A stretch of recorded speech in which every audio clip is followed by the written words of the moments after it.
Hey there everybody. Today I wanted to do a brief tutorial and review on the anions on your common ions list, because we still seem to be having some trouble in figuring out what formulas to use for these anions. So we're going to begin with the fact that all anions are negative. That's what they have in common. They've got a negative charge.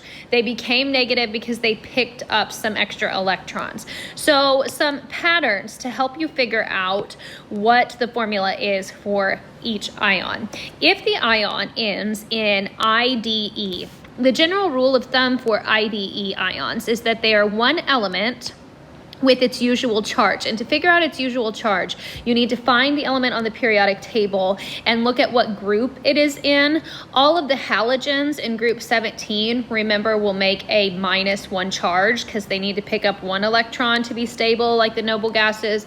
All of the elements in group 16 or 6A, oxygen's family, will be -2.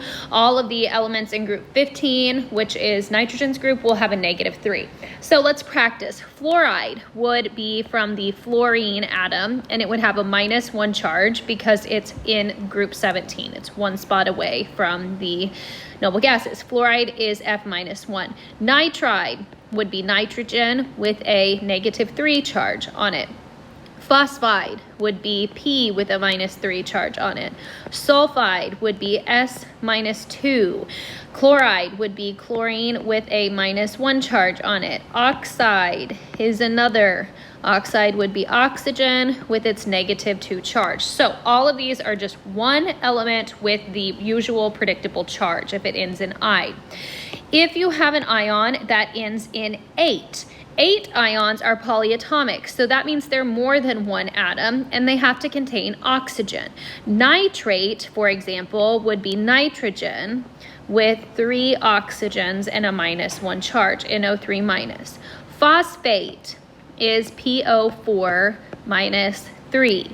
Sulfate is SO4 -2. Chlorate is ClO3-. So I hope at this point you can see the difference. Like nitride was N3-. Nitrate is NO3-. Phosphide is P3-. Phosphate is PO4-3-.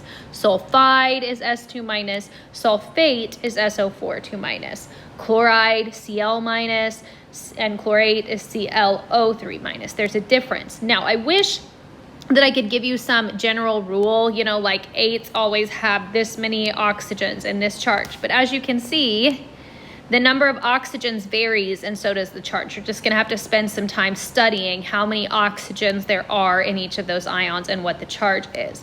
The third option for anions in their suffix is to have an ite ending, ITE.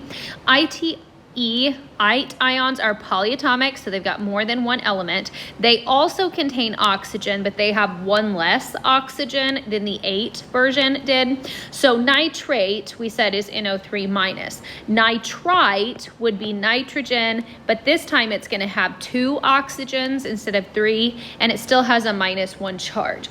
There are still a few exceptions to all of this. The 3 main exceptions that are on your list are cyanide, hydroxide, and peroxide. Cyanide is Cn-, hydroxide is OH-, and peroxide is O2-. This is a little bit different than what we talked about because these all end in "ide," and if you think back to the rules we just discussed, generally ides are only one element that have its usual charge.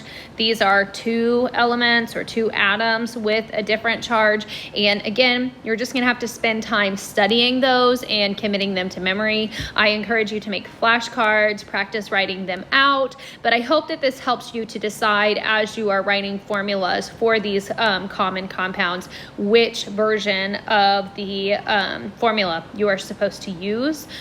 Please also note that these are not the only ions that are out there. I've chosen 36 of the most common ones for you to learn as a beginning chemistry student. If you move on to chemistry 2, we have 60 ions that you're going to be working with. If you move on to advanced chemistry, there's roughly 70 ions on that list. But this should give you kind of a pattern for deciding what the correct formula formula is for your anion.